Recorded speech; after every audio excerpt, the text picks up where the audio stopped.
You're listening to Trek FM.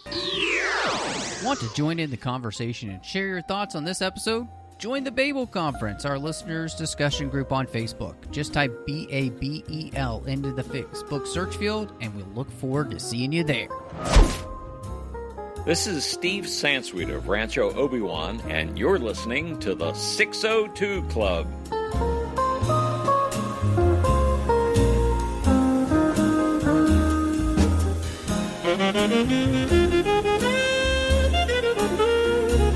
Hello and welcome to the 602 Club, your local watering hole for all things geeky. I am just one of the hosts here, Matthew Rushing, and with me, as she is every single week, is the one and only Christy Morrison. Christy, I've got to say, it is freezing out here on the Atlantic. I should have bought a better coat. You should have grabbed your slippers and the fur mittens, not the woven ones. The woven ones. It's true. And a sheepskin jacket, because that would have been great.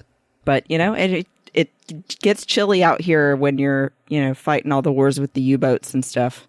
Man, fighting all the wars with the U-boats. I hate that. It's the worst. It's the worst. Well, I'm really excited because, Christy, you do quite a few other podcasts beyond the 602 Club, and we are really excited to have your co-host from Sabers and Spells, as well as Fangirls Going Rogue, and like so many other podcasts. If I were to name them all, we would just be here all night, and we would never talk about the movie. But welcome to the one and only Teresa Delgado. Yeah, so excited. Also really cold, by the way. It's cold out here. It's cold in Texas? Hey, we're on the Atlantic, dude. Jeez. Stay in character. No, it's hot as stuff out here in Texas. It's like been 104 or higher outside with 5 million % humidity. I do not miss those days. Having lived in Dallas most of my life, I just don't miss those days. See, I actually really enjoy the heat. I don't like being cold at all. So, it's... I would not survive in other places. I'll put it that way. Good. Well, I'm glad that we're all in the right places tonight, and we're going to be talking about something new. We finally have a new movie to discuss, and we're talking about Greyhound tonight, the new movie from Apple Plus that they picked up that Sony was going to release in the theater, but because of all the craziness that's been going on, Apple Plus was able to pick it up and release it, and it stars the one and only Tom Hanks, America's dad. Mm-hmm. Yeah, Woo! So... Sorry. And, still looking good. Still looking good. I just got to say. Oh, you don't understand. Do you know the love of my life that is Tom Hanks? Are you aware of this love affair? It's on par with my love for Darth Maul. Oh. Maybe higher. And I know how much you love Darth Maul. Yeah. So if they, would they have to fight for your affection? Would you make them duel, possibly? No, not ever. Tom Hanks would never do that. He was too... Well, and could he beat Darth Maul? I just don't think so. Yeah. Hello? Maybe with love. Yes, exactly. They'd probably be best buds by the end, right? I mean, he's been Walt Disney and Mr. Rogers, so come on now. That's very true. I'm pretty sure he could talk Darth Maul into coming to the good side, actually. Probably. And having a hug. Yeah. Getting a hug. He'd just be like, do you need a hug? Oh my goodness. So we're excited to talk about this. Before we get into everything, of course, you remember, just find us wherever you get your podcasts. You can find us on social media there at Trek FM. We're on Facebook at facebook.com/Trek FM. There's the Babel Conference, which is our listeners-only discussion group. You can join to talk with all the different listeners from around the world. You can find us online at Trek FM. You can send us an email at trek.fm/contact. And if you happen to be on Apple Podcasts, please do give us a star rating and review to let people know what you think of the show, and it really does help people actually find the show. And then last but not least, I want to say a huge thank you to our associate producers here through Patreon. We've got Ken Tripp, Davis Grayson, Ryan Maillet, and Daniel Noah. They've been supporting the show for years and years now, and we really appreciate them making sure that not only the 602 Club keeps coming to each and every week, but everything here on Trek FM. And so we can't do this without you. It's too big of a network to do without you. And so go over to patreon.com/TrekFM and you can be part of our team. We've got some great contribution levels, some great perks. But honestly, every little bit helps to make sure that all of the quality content keeps coming to you each and every week. Now, this is, I would say, a very unique war movie. I grew up on war movies, and so I love war movies. I've always been fascinated, and in fact, even before I really got into fiction as a kid, I was really fascinated by World War II. I don't really know why. You know, I was always into like World War II and Titanic and the Alamo and all that kind of stuff. And so I have loved this kind of stuff. And not only that, but I have a real affinity for old naval ships like battleships. I had a bunch of models like that when I was a kid and stuff. So I just wanted to ask both of you, kind of coming into this, where you are with kind of your either love or like of war movies, or maybe this is something that really hasn't been your bag. So I'll say I generally have been the opposite of that. It wasn't until college that I actually really got interested in history. Before that, it felt like everybody just forcing me to learn about stuff that didn't affect me, and I didn't understand why. And so then, you know, in college, I finally got a really great history professor who explained it in a sense of how it changed the course of events that then led to today. And that really got to me. And so since then, movies like this have interested me a lot more. But until this, I had really only seen a few here and there. Yeah, me, I'm the opposite. I'm more along Matt's side of things here. I grew up just obsessed with history, and I basically double majored in college in history and have a historical paper in a historical journal that got published when I was in college about some stuff, not military stuff, other things. But I've been into war movies, not even just war movies, but just historical things since I was a kid. And my period of time that I've focused the most on was the American Revolution, but also World War II as well. So, and it's kind of funny, not a lot of people know this, but my favorite non-geeky movie is actually Saving Private Ryan. And nice. Yeah, and I've seen, pretty much every, like any kind of World War II or war movie that has come out. I've seen them all. I watch them and I rewatch them looking for details and compare them to historical facts. And then I read historical books and, you know, super history nerd over here. That's okay. You're welcome here. Yeah, no, I'm well, I'm right there with you, Teresa, because, you know, it's one of the things I grew up with, you know, whether it was, you know, all of the older movies like The Bridge on the River Kwai or 30 Seconds Over Tokyo, or, you know, all those type of World War II movies, the original Midway movie. So much there. And then, of course, as I got older, you know, there was kind of a resurgence, especially with Saving Private Ryan coming out. And then they did Band of Brothers, which is one of the best series ever. God.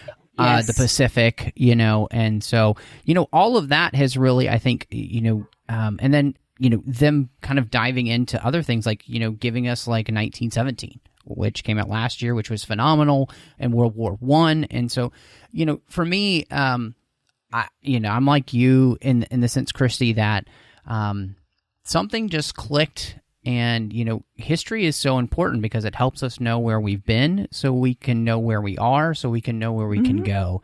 And so I think it's really important for us to kind of remember that. And I think, you know, movies like this are important for us to be able to see what previous generations went through, you know, to get us to today. Now, this is an interesting history movie because this is based on a book that is actually a fiction book, but it's based on actual events in the sense of, so the author is C.S. Forrester, who wrote the Horatio Hornblower series, which I've read some of, which is excellent. It takes place during the Napoleonic Wars, and he is really known for his detailed nature of his books, his intense study. And so he did the same exact thing here when he wrote this book called The Good Shepherd. And he worked with historians to help make sure that everything was accurate. And so what I love is that they use this as a basis for the movie, so that everything that we're seeing really in the movie, for the most part, is not only right, but it's we're getting to live the experience.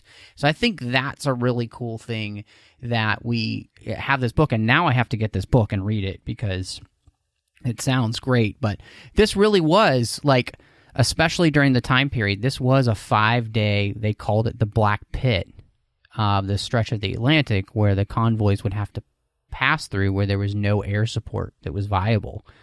And so I love it. I mean, I just love it. You know, and one of the cool things, you know, you're mentioning the book, but I think it's just as important to mention, like, to talk about Tom Hanks here. He's the one that wrote the screenplay, and he is also just as known for his attention to detail for everything that he's done with the Band of Brothers, specific from the Earth to the Moon, John Adams, you know, all of the series that he's done, plus all of the Through the Decades series that he's done with CNN. I guess it was 2018 with 1968. You know, he's very, very detail oriented. And so there's no way that Tom Hanks is going to star in something and write something that is not as historically accurate as possible.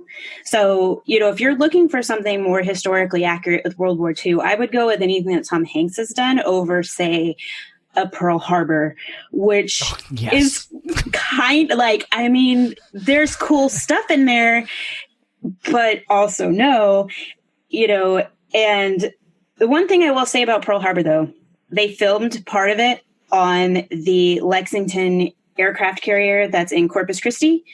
And I've been on that boat, and I've actually stayed on that boat overnight for a camp for like a week. So I've slept in naval barracks. Not something everybody is built for. So, but it was really fun. But I'm just saying, like, you know, go with this or something over Pearl Harbor. Yeah. Yeah. Oh. No, I think you're right, Teresa, because, and I think it's kind of the perfect marriage, right? So you have C.S. Forester, who is known for being somebody who's meticulous in his detail. And then you have Tom Hanks, and he's the same way because he wants it to be historically accurate, and he wants to really be portraying, you know, the reality of what this is like. And I think, you know, they do together. They've crafted something really interesting. Obviously, C.S. Forester is not with us anymore, but Tom Hanks really takes everything, I think, from this book, and, you know, he creates something that is really visceral and feels very real.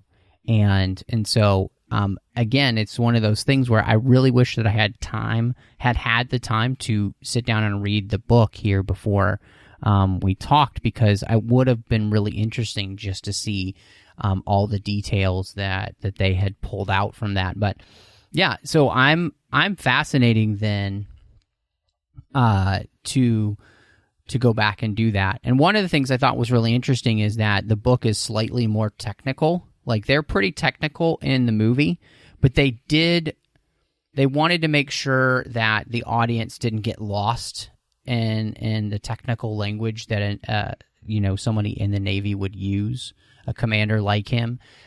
So I think they bridge that pretty well, where it's like you can pick up on all the lingo from what they're saying, but it's not so deep that you'll miss it. And so I think they do a great job here in the movie of adapting that from the book and giving us as the audience a way to truly just be immersed in it and not ever feel lost. That's a great job that they did. Well, and I think that's a good point, too, that when you're reading a story rather than watching one, you have to be more detailed because you're trying to paint a picture with words for someone.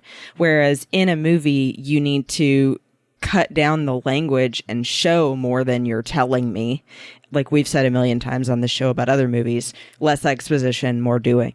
And so I really like that they even for me, who is not that big into World War II movies or war movies in general, I understood what was going on in the movie because they're showing what they're talking about on the sonar.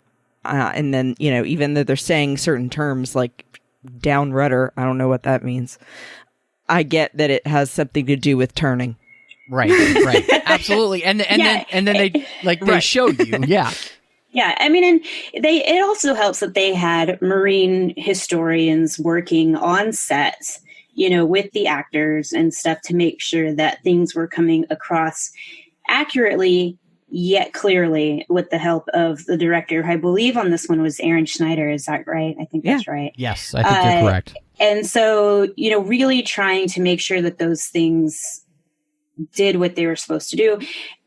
And one of the criticisms I've seen of this movie is that almost like there wasn't enough story there.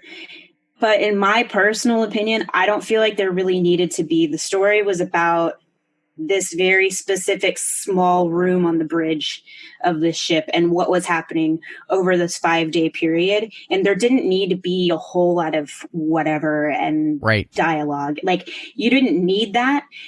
And I don't know. There's something else I want to say, but I'm going to save it for later just because I think it'll fit better later. Okay. But yeah, I mean, it was just so good. Yeah, no, I agree, Teresa. And I think that's a perfect transition because what I think that this movie, the goal of this movie was shining a light on a part of World War II that gets overlooked. And all the time. And part of that is, I think, because the reality of the Battle of the Atlantic is that so much of it was mundane and boring. I mean, you've got these troop transports, you've got these cargo ships, and you've got these destroyers. And I mean, the wolf packs of U-boats could go weeks or months without seeing a ship. And then there would just be this sudden amount of action, right? And so it could be boring, but what's fascinating about this is legitimately the longest campaign of World War II because it lasts 6 years. And so it might not be the most glamorous part of the war, but it actually is one of the most important.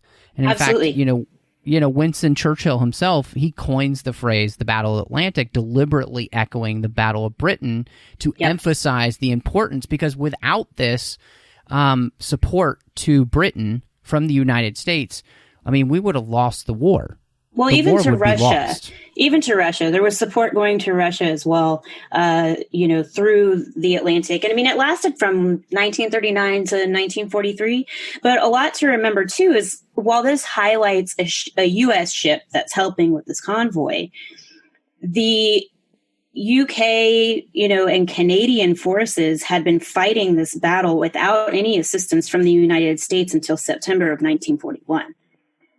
So once the United States gets involved, it gets a little bit, crazier, as far as the amount of stuff they're trying to get across, because now the U.S. is sending supplies and sending things, in addition. So, I mean, there were times from all the things that I've read that there were U-boats sitting right off the coast of the United States.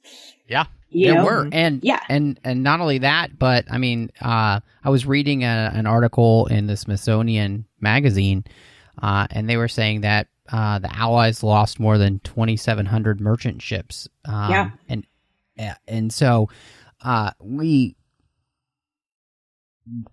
this is again, what's so fascinating about this is that it's not glamorous, but this is what wins you a war, is supplies. And like you said, it was supplies to not only help Britain, but it was also supplies to help our ally at that point, Russia.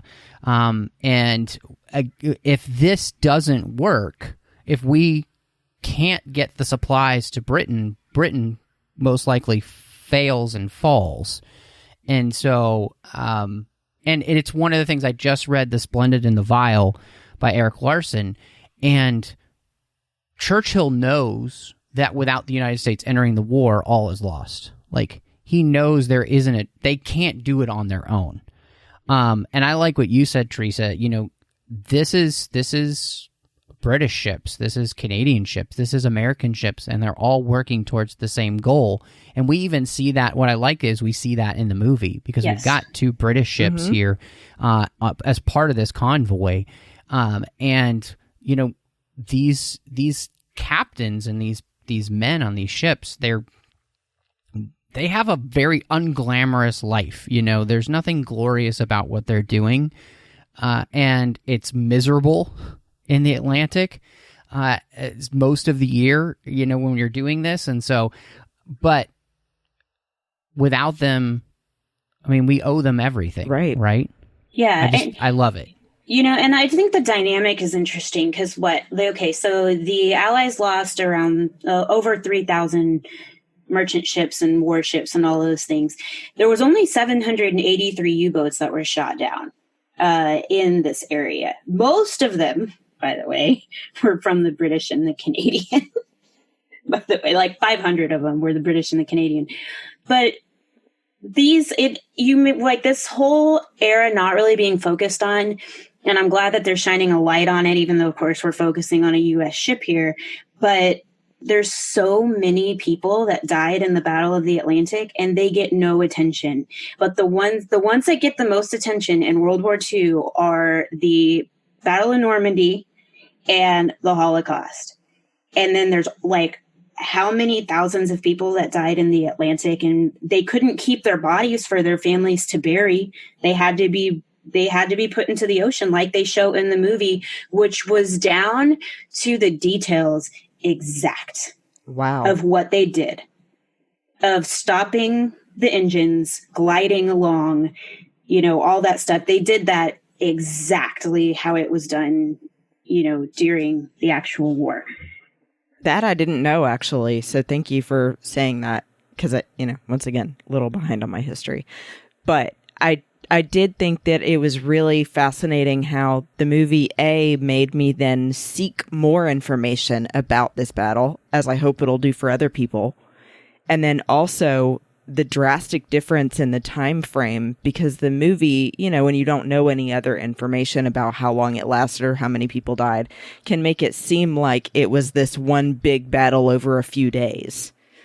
So when I learned it was years, and that it was 6 years, and that it was this many thousands of boats and people that were casualties, it is just mind-boggling. And then the fact that we won after all of that, totally deserve props for every single one of them that was out there. Yeah, D-Day wouldn't have happened had the Battle of the Atlantic not taken, like, if they weren't doing everything they were doing, there's no way, because they would have had to have, they couldn't have gotten over there, you know, much less to do all that. So, you know, the 80,000, I just found the number, 80,000 Allied sailors, merchant mariners, and airmen, and 30,000 U-boat crewmen. It's a lot of people, guys. It's a staggering amount of people. And I think what you were saying earlier, Teresa, is so important to this movie, is that the story we're telling here is the harrowing existence of these men who are doing this job that's pretty thankless. Mm-hmm. And yet, it's so important because without that, like you said, D-Day doesn't happen. You know, we have to get those supplies from the U.S. to Britain, to Russia, to allow those things to happen, you know. And so, and we have to do that so that we can support our ally, specifically, you know, Britain at that point, which had, you know, it suffered from over a year of bombing by the time, you know, we get into the war, and at the end of 41. And so it's a massive undertaking, and what I appreciate about the story is the way that it's so focused. One of the things I think, again, in shining the light on this, I think they do such a good job of not making a lot of extraneous story, right? We're not telling the story about the crewmen down on, you know, like that. The point of this story is to show what it was like for especially these captains to try and wrangle cats because when you have 40 ships, there's nothing glamorous about trying to get 40 ships to move in unison. Right. It just doesn't happen.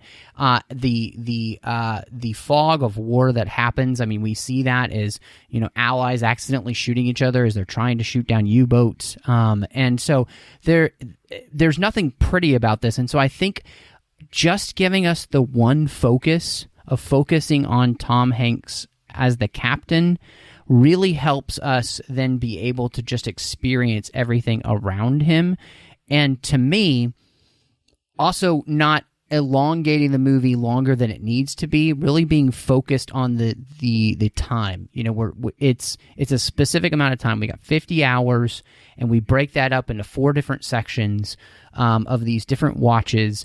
And I just think that works perfectly for telling this story, because otherwise, you run into that thing, like you were saying, Teresa, where it's like the Pearl Harbor-ness of things, where it's just like you're actually ruining the enormity of what's happening by adding all of these super trivial and trite and cliched stories. Like, I mean, this is not cliched, right? But don't get me wrong, I love a good love triangle between some really hot people. But just, in the middle of war, and honestly, like, there's some parts of Pearl Harbor I love as a medical professional when they're having to triage people and stuff like that. And the nurses are like, the whole nursing aspect of Pearl Harbor, love it. But no, I feel like with Pearl Harbor, they paid homage to what happened, and there were a lot of families from Pearl Harbor that felt like they did a decent job. But I mean, it was made to be a blockbuster movie. That's why they made it the way that they did. This one was made for a totally different reason. Mm-hmm. This one's made to be historically accurate. This one's not, just because Tom Hanks is in it doesn't mean that they're trying to make it some big giant movie. That's the great thing about a lot of Tom Hanks movies, right? He's in them, but they're not necessarily the highest grossing films. They're good quality films. There's very few films that he's been a part of that have been awful. Right. So there's that aspect of it. But like, when we're talking about story for this particular movie, there is one core human story in this movie, and it hits you. At least it did for me, which is Cleveland and Captain Krause. And it's so simple. It's as simple as the mess sergeant Cleveland trying to make sure that this first time captain making his first crossing over the Atlantic, because you learn that at the end, that it's his first one. They really make it clear. He kept trying to get him to eat and trying to get him to eat and trying to get him to eat. And he never ate, if you noticed, over that whole period. Nope. Only drinks coffee. And then the guy that's trying to take care of the captain dies. Mm-hmm. And it was heartbreaking. And you could see it in Tom Hanks's eyes. Like, he was just so like, what? Why was he there? Why was he even in harm's way? Should have been below decks. But, at that point, I mean, it's true what they say. There were times where people on these destroyers were throwing stuff off the edge into the hulls of the U-boats because they were so close to each other. I think I read a story about someone who threw a empty case of Coca-Cola bottles like into one of the U-boats from the deck of the destroyer. Wow. I mean, stuff like that was happening, so it's just, but that one human story in it. And then, of course, I mean, we'll talk about the end, which, by the way, I was ugly crying. But, it was just that story for me. I was like, okay, that was awesome. That's all I needed. I didn't need a love triangle between 3 very beautiful people. Yeah, I do have to agree. I'm glad that this one wasn't made to be that kind of story, that it wasn't all about the romance and, the drama of that kind of thing. I did completely fall into this relationship between the two of them. And you're right. I mean, up until the point where he dies, he's just this gentle presence, kind of like a guardian angel or something. And then you kind of take him for granted. And it's suddenly, oh, he was one of the ones that's completely just mutilated, they said. And he's just standing there stunned. And then even hits me harder when he mistakenly calls the new guy Cleveland. And I was like, oh, Cleveland's gone. So, yeah, I'm with you. Yeah. Well, it goes to show just how much, these captains would rely on these people, to take care of them, because they didn't have time to take care of themselves. And especially in the stress of this job. I'm glad that you called that out, Teresa, because I do think it is such a human story of seeing one person truly take care of another person. That's true human connection. That's true human love right there. And I thought the other part of the story where they give you Tom Hanks's connection with this woman that he's in love with at the beginning also helps. Again, they do it at the beginning, and I think what it helps do is show that it's not just Tom Hanks becomes representative. His captain becomes representative of all of these other men who are also trying to get home to the ones that they love.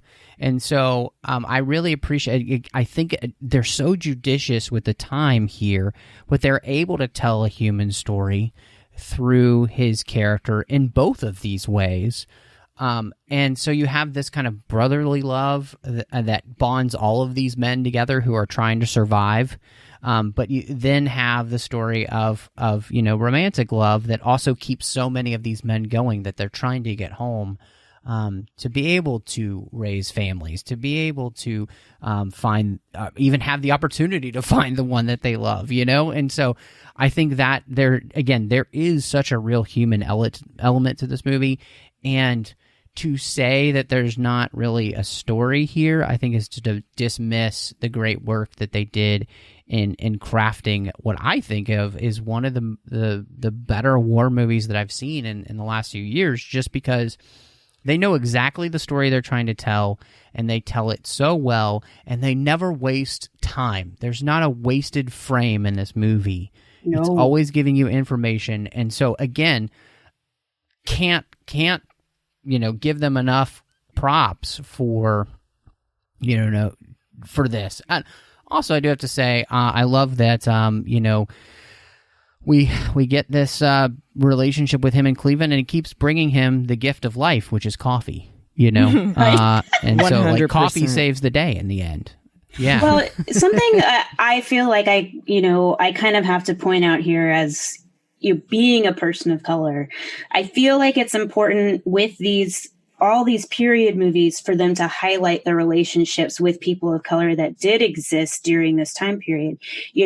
Anybody of color during World War II they were not allowed to be soldiers on the front lines necessarily. They were doing all of these kind of like grunge work jobs of custodians on the ship, or the mess people, or, people making the food and all that stuff.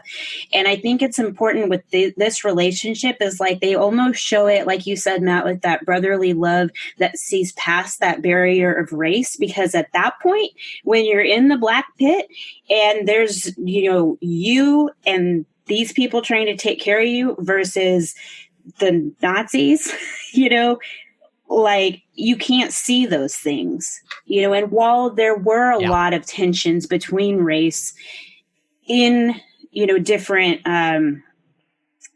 companies of the military, I like the fact that they highlighted how you can see past that.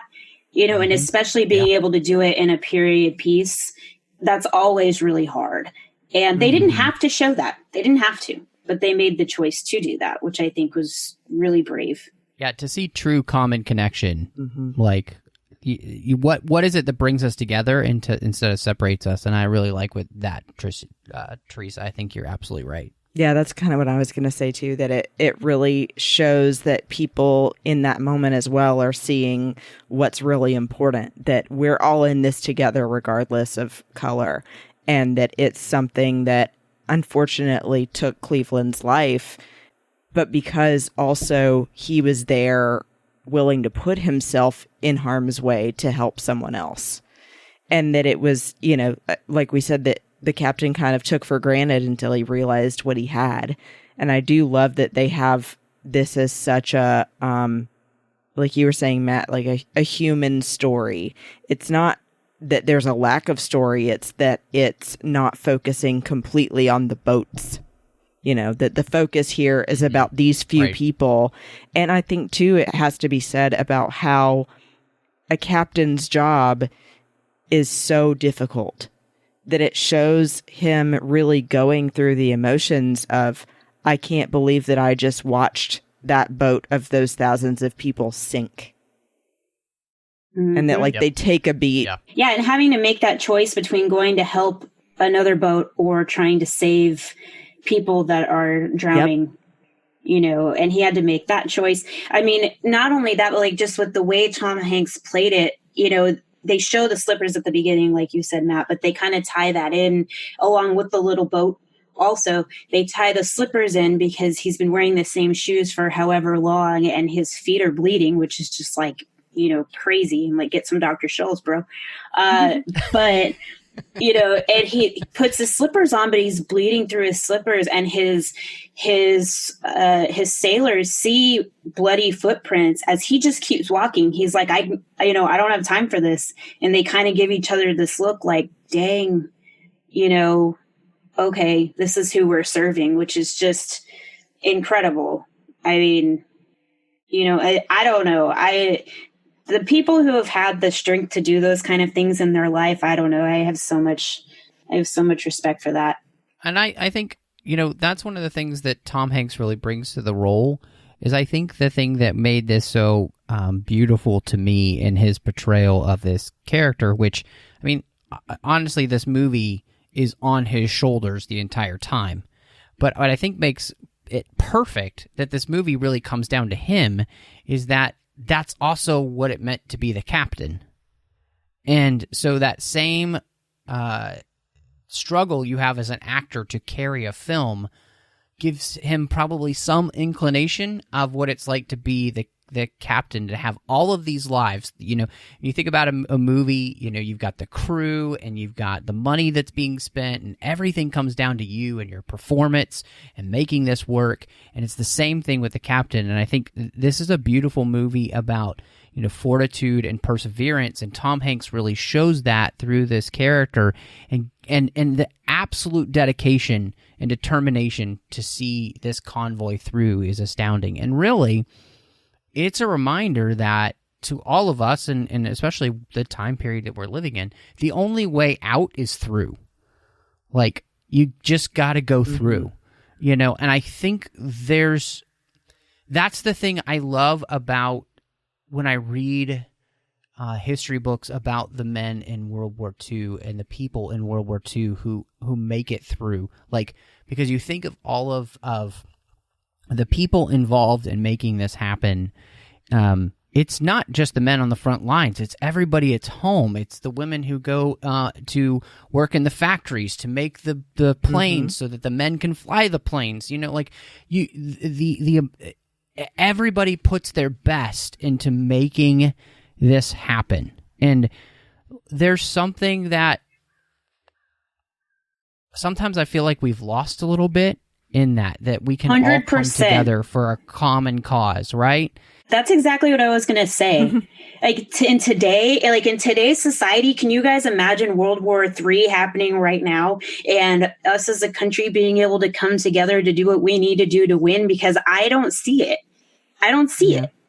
You know, I mean, that golden time in the 40s, you know, is gone, of everybody being like, we are one country. Like, and maybe that's just me being negative, but I just don't see it. Yeah. I mean, I completely agree. I feel like we're more divided than we've ever been. I don't know that it would happen, at least the way it did. Well, and look, both of you are Star Wars fans too, and so what I think this just come down to, and it's the genius of George Lucas, right? Is that he showed us the path of selfishness, and he shows us the path of selflessness, and I think that's the thing that Tom Hanks is able to bring to this role. He wants to be in the States and to marry this woman and to have a family and a life. And yet he is called to this purpose of doing the job that needs to be done so that we can win this war. And he does it. And he selflessly gives of himself. He stands on his feet for over 50 hours to make sure that as many people and as many supplies get through to Britain as possible. And I think that there's just such a beautiful lesson in that, there can be pain and there can be suffering, but in the end, the hardest things are usually the things that are most worth having and they're most worth doing. And to actually, bring us together, it's going to take people being less selfish and being more selfless, less wrapped up in our agendas and more just worried about the people. And seeing each other as human beings that deserve to be treated like human beings, So I think this movie allows us to be able to see that from the human stories we saw, like you were talking about, Teresa, with Cleveland and the captain. That's a very human story where they see each other as human beings who need to be taken care of, right?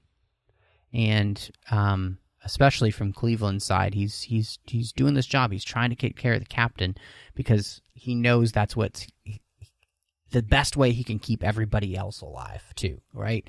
Mm-hmm. And again, I think this all comes down to Tom Hanks just killing it. I mean, he's acting his heart out, and it's not in a showy way.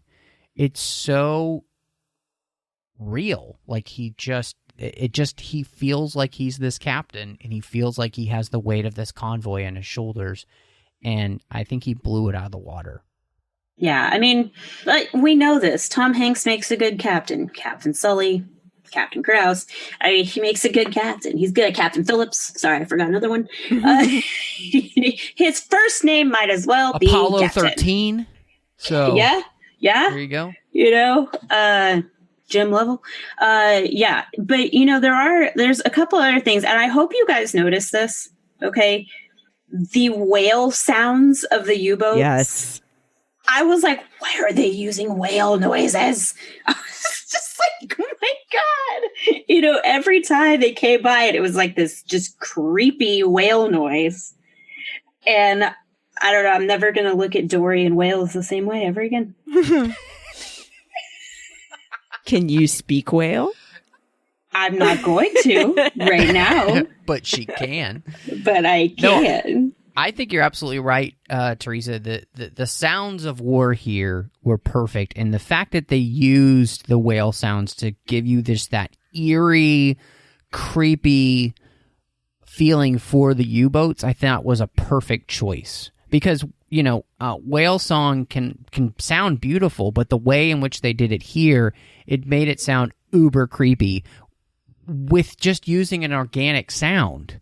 And it gave it such life, and I think that's one of the things, again, we kind of know from Star Wars, sound brings things to life in amazing ways. And so giving a ship just the right sound really brings something to life in a way that and it's not only just that, but I just felt like you could also feel everything else from waves to rain to the sound of the guns, the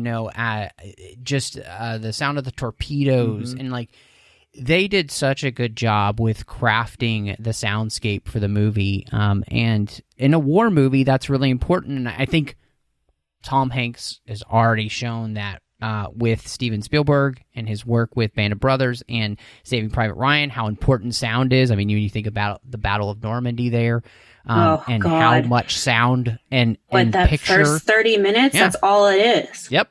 So it's huge. So they nail it in this movie with that idea. Makes sense too that they use the whale sounds for the U-boats specifically, because if they're, for example, like a killer whale or whatever, these are also submarines, whereas all of the other ships in the convoy are not able to submerge the way a whale would, for example. So it's like, oh, okay, it makes sense on another level. Killer whales are called orcas. Okay. Well, and just to get super like maritime and like whales have to surface for water. Mm-hmm. Yep. To breathe, just the way that submarines did. In fact, we always think of submarines as being underwater all the time, but World War II submarines spent more time on the top than they did submerged, and mainly that was because the technology wasn't as perfected as it is now. So yeah, they had to be able to get a signal and be able to communicate. So, I think it's just that's a really smart choice that they had there, and I think that also plays into the realism of the film. They worked really hard. Obviously, you've got a ton of CGI in the movie, but they shot a lot of the sea drama on the USS Kidd, which is a decommissioned World War II Fletcher-class destroyer. And they actually rebuilt the cannon so that it would work, which is amazing. Yeah. And so they got a lot of this stuff there, and then what they added, I think, with the CGI, and this is something that I was really impressed with this movie. Obviously, this is going to be that type of film where you're going to have to use a ton of CGI, but I never felt like I was lost in it. It always felt real. And you never felt like you were in a Transformers movie? No. Which, hey, the first Transformers movie's fine, but I totally get your point where it's like, you just get lost in playing with how cool, quote unquote, CGI is. Where this, it's like they created a consistent look and feel the entire time. So I'm never pulled out because a moment pops out where you're like, oh, well, that's CGI and that's not, right? They really create consistency here, which is the most important thing for your brain when you're watching a movie. And I think it would be even more spectacular in an actual movie theater. You know what I mean? It would have been great. Oh, gosh. And the detail you probably would have been able to see that you can't see on your TV. Yeah. And back to the whole sound design thing as well. I mean, I'm sure that also was frustrating for Tom Hanks because he knows how much different of an experience it would have been in the theater. Oh, he does. He actually posted about it either on Instagram or Twitter in an interview. Okay. He did say that. He said that he's I'm trying to remember the exact wording, but something along the lines of, not to upset my Apple overlords, but I really wish this could have been in the cinema. Of course he would say that. This was made for a theater viewing. And of course, Apple's not going to get mad at him for that. Right. They're going to be like, well, no, and he's absolutely right. I mean, it totally is. And maybe, if we ever get to be in the theaters at all this year, it would be cool if they just released it as a film because it's ready to go. And I personally would see it in the theater. I would love to see this again on the big screen, and so please do. The other thing so cool to me is that all of the scenarios that take place in this movie are based on actual historical events that did happen in convoys like this, which I thought was great. The close quarters action with the German U-boat, that is definitely a real thing. The torpedo not actually exploding on impact, but kind of like scraping off the side, real thing. Like you mentioned, Teresa, burial at sea, crafted in perfect detail. The only thing that didn't happen were those super creepy German transmissions. But I felt like what they did is add a real menace. Absolutely. So I'm okay with them bending it a little bit. I'm okay with that simply because if you're coming into this and you don't really understand World War II, you really need to understand just how villainous and disgusting the Nazi regime was.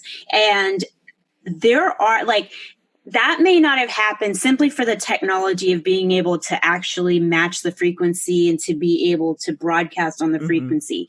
But had they been able to, hell yeah, they would have done it. Like there were people in the Nazi regime that were that horrible of human beings. Now, there were also some that were just there because they had to be, it was either do that or I'm going to die, you know, and didn't believe all the propaganda. But then there were those that did. That were completely wacko. Yeah. Absolutely. And I loved that. When the first time that came on, I was like, turn it on! Turn it off! Yeah, I made a point of mentioning that this had to be included in our discussion because it was so creepy. And I love his response that he goes over and he says, change the frequency now. Yeah. Like, yeah, I'm not going to sit and listen to that. You made a really important point, too, because, Teresa, you were just, like, we are reminded that they're human beings with the transmission. That they are men. And they are doing the job that they are supposed to do. And that brings it home that, like, as awful as the acts that they committed are, you know, you think about the fact that because of German U-boat attacks, you lost, you know, 80,000 Allied soldiers and merchant marines, airmen. Like, that's an insane number, right? But, you know, these guys were doing what they thought was the right thing. And so there's a humanity, and Tom Hanks's captain even brings out that point, you know, and he doesn't necessarily, he's glad that they took down the enemy, but he doesn't celebrate in the way of like celebrating their death. And I think there's a real humanity in that, and says, yes, they need to be stopped and we will do whatever it takes to stop them, but I'm not going to dance over their graves. And I think there's something that needs to be said for that yes, we should be glad that the Nazis were defeated. They were awful and evil, and especially everything that they stood for was evil. But to dance over their graves, I just, you know, there's something about that dehumanizes people, and that makes us do the same thing that they did, right? They dehumanized people so that they could do evil things. Our goal is not to dehumanize people. Our goal should be like, you know, and again, please don't hear that I'm excusing Nazism or anything like that. It's the worst, one of the worst things ever on the planet. So, but I do want to throw in that, you know, while there were Nazis that were just as bad, there was absolutely 100% American soldiers that went over there and did really awful, gruesome things that are completely uncalled for. Absolutely. You know, it happened on both in every sides. war. Yeah. You know, so, you know, I'm definitely not saying that we never did that. Well, we definitely did, you know, but can't take it back now. Yeah. Absolutely. And I think that's an important point, you know, just to remember is like, again, that's where we can't just say, oh, we're better than them. Right. You know, regardless of who the them is, you know, we all have faults. We all have to look at ourselves, and I think that's just the thing. As I'm saying is, it's not that Nazis weren't evil. We just need to have humility, you know. And if we had more of that, and less of, you know, us versus them, maybe we wouldn't have so many wars. Right. So. Well, and I mean the whole point too that no one really wins in a war. Yes, we came out on top after this, and thank goodness we did defeat the Nazis. But his point as the role of the captain was showing that that's still all of those souls that are now no longer here. And that it, like I said, like nobody wins in a war technically because there's so many people on both sides that die. So I do like that he takes that moment to think about what just happened and doesn't celebrate. And like you said, Matt, dance on the graves of those people, even though what they stood for was bad. It doesn't make all of them bad. So, I guess it all comes down to this then, is what you would rate Greyhound And so, Teresa, since you're our lovely guest, I think you should go first. Ratings. What are ratings? What does it matter? For me, with this, the only way that I can kind of rate this is if I compare it to other similar movies that cover similar content, right? And I would say if you're looking at it against like a Saving Private Ryan or even against a Band of Brothers or a 1917 which is a different war, obviously, but, similar kind of thing. I would say for me, it's probably like an 8 or an 8.5 out of 10. I don't know how we rate things here. But an 8 out of 10, simply because I never had a chance to breathe or feel like I could have gotten up to go pee. Like, the second it started, I wanted to, like, look stuff up on my phone as we were going, and I was like, I can't, because it's just like, boom, boom, boom. Like, it's just, there's no room. Mm-hmm. It's just constantly going, and when you think you're going to have a second, an officer's like, distress rocket on the port side, and you're like, well, dang it. And they just kind of keep going. So, and that's one of the things I like, especially with war movies, because they can be so intense and some of the battles can just be like, whoa, you just need a moment to like, everybody, hit the pause button, breathe, and I know, Christy, you've never seen Saving Private Ryan, but you'll understand what I mean when you watch it. And after the first 30 minutes, you can, actually get up and walk away, which you can't do in the movie theater. So, so like, I don't know, like an 8 out of 10, but I thoroughly enjoyed it. I do want to talk about the ending here really quickly. The Greyhound is relieved of its duty of escorting the convoy into Liverpool, and they're going to go on to London. And as they're leaving it. All these soldiers from all the other ships are like cheering them on, like, thank you for helping us make it here. And Tom Hanks is getting ready to go down to his cabin for the first time in 50 hours or whatever it is. And he's just brought to tears by the gratitude of all of the people of you had just helped us so much over these past 5 days. And tears start streaming down my face. My husband looks at me and I was like, shut up. I was like, it's beautiful. It was. It was. Right? So, yeah. Okay. Well, 8 out of 10 for me. And he finally gets to lay down. Oh, my God. I know. You feel that moment. Yeah, so I think for me, and Teresa, we flip back and forth. Sometimes I do out of 10, and sometimes I'm suddenly doing out of 5. I don't know. I never know what Christy's going to do, so she keeps me on my toes. Yeah, that's what I'm here for.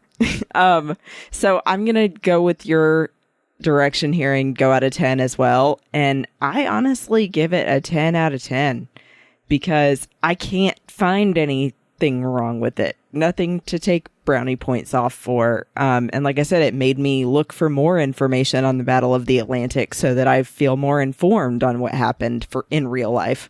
And I think that it was interesting too, and we didn't hit on this, but I'm going to bring it up just because I think it should be, how certain parts of this movie were so biblically oriented.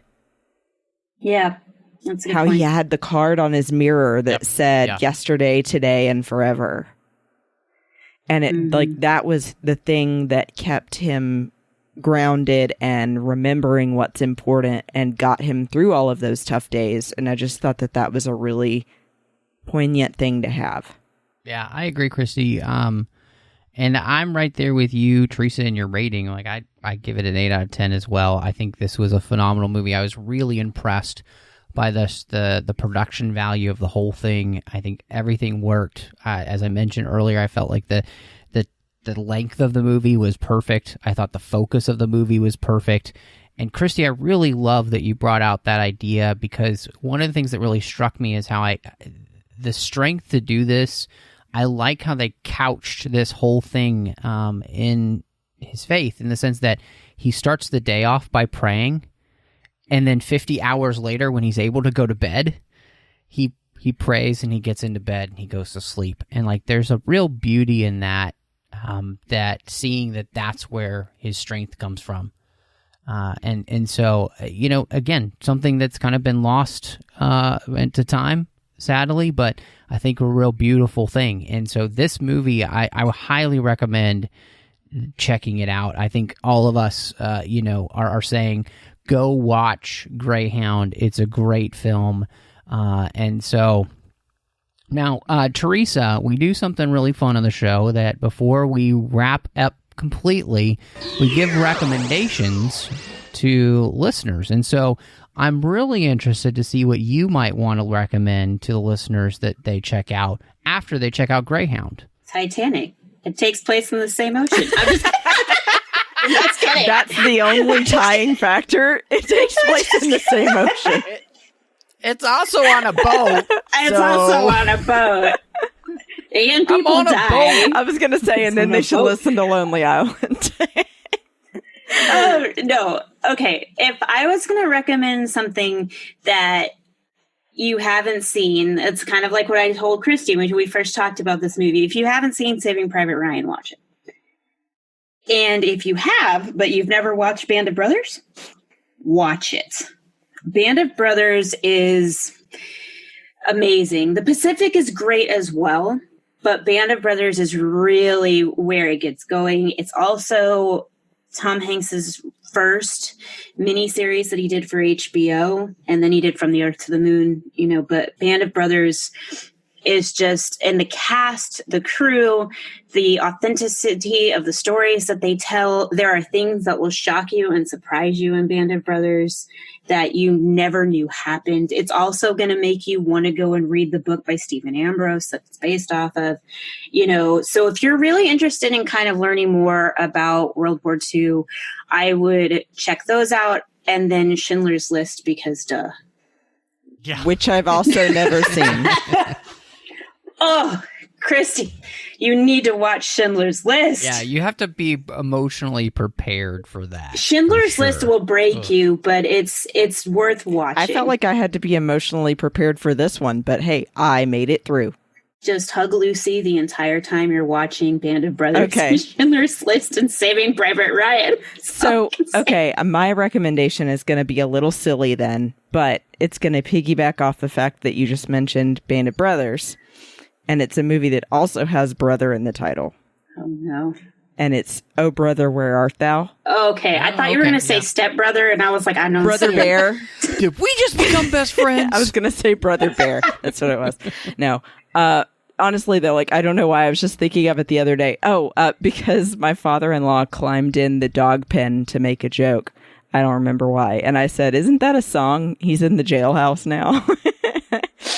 So, yeah, Oh Brother, Where Art Thou is one of my favorite movies. I'm seriously saying, go watch it if you haven't. Find it and watch it.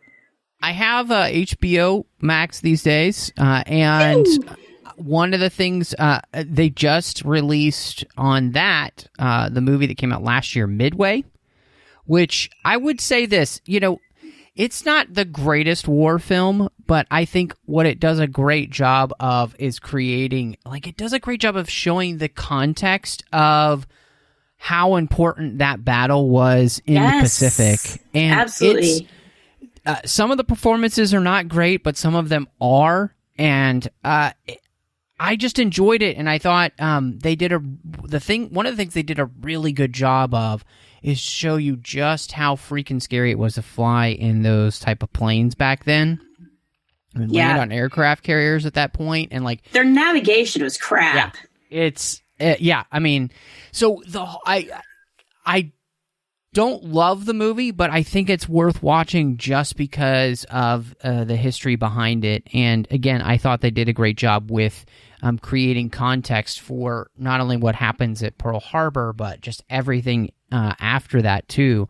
And it really shines a light on how important our code breakers became in being able to decipher these messages.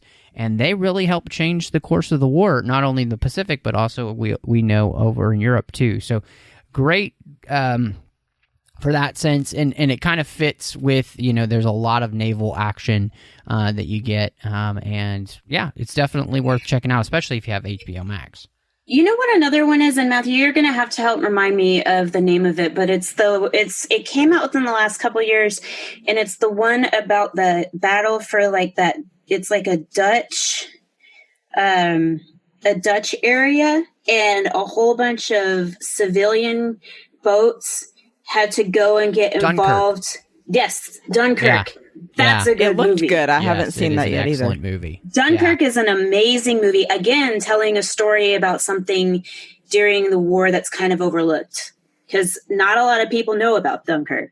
And it's Chris Nolan, so it's phenomenal. It is. I rewatched it last year, and it's phenomenal. So, well, Teresa, so we mentioned before that you have a plethora of podcasts, and so let everybody know, where they can find you if they want to check out all the other things that you have going on. Probably one of the best places to find me is just on social media. Just look for @IceColdPenguin on all social media platforms, and that's where you're going to find me and the stuff that I do. And I share when there's new shows out. I do shows for Star Wars. I do shows for Disney. I do shows for geeky things. And also, if you're so interested, if you look for IceColdPenguin _ACNH on Instagram, you can find all my Animal Crossing content. Nice. Because I'm obsessed with Animal Crossing. And you have a YouTube channel that I've watched. Oh, I do. But not everybody's into my YouTube channel. There's like 6,000 subscribers, but it's not our general group of people. Matt's looking at me like, what is this? That's a big number. YouTube channel. I do. It is a big number for a YouTube channel. If you're at all, for whatever random reason, interested in paper planning and diving into playing with stickers on paper, I have a YouTube channel about that. It's pretty good. People seem to like it. But it's just one of those weird things. My mom recently, you guys will get a kick out of this. Maybe I can give you the picture for your show notes. She made a pie graph of me as a person, and each section is 5.3%, and it's got, I don't know how many pieces that make up this pie graph, but every section is 5.3%. She drew it on paper and then put it into a computer. So if you would like a pie graph representation of me to understand why I have so many things in so many different areas, look at the picture they will have in their show notes. Yeah, I've got to see that. And now I want one. Can your mom make one of me? You'll have to spend some more time with her, but yeah, she could. Oh, man. Where can everybody find you, Christy? You can find me at Bespin Bell on Instagram, Twitter, and TikTok. I don't have a YouTube channel. What? We'll see how much longer TikTok lasts, but, we're here while it's here. And then also I do a couple of other shows other than 602 Club. As we mentioned earlier, Teresa and I co-host, and we'll have a surprise soon, called Sabers and Spells on the Skywalking Through Neverland network, Skynet. And we talk about Star Wars, Stranger Things, Harry Potter, whatever geeky stuff we want. So hope you'll check that out. We're at Sabers and Spells on all social media as well.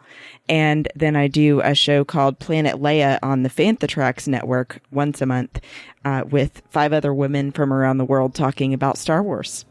Awesome. And then you can find me on Twitter, Instagram, Letterboxd, Vero. I'm all under the name MattRushing02. You can also find me here on the network when Chris Jones and I get a chance. We talk about Star Trek Deep Space Nine on the Orb. Now, on the Nerd Party Network, I do 2 shows. One is called Owl Post. I do that with Drea Kaufman, and we walk through every single chapter of Harry Potter, one chapter at a time, and we are in the Deathly Hallows now, so it's getting good. Well, I mean, it's always been good, so it's just getting really, really, really, really good now as it all comes together. And then I'm doing aggressive negotiations over there with John Mills as we're talking about a new Star Wars topic each and every week, which is a blast. And then last but not least, you can find me doing cinema stories. We're hoping to be back soon, and I'm doing that with my friend Courtney as we talk about films through the lens of faith.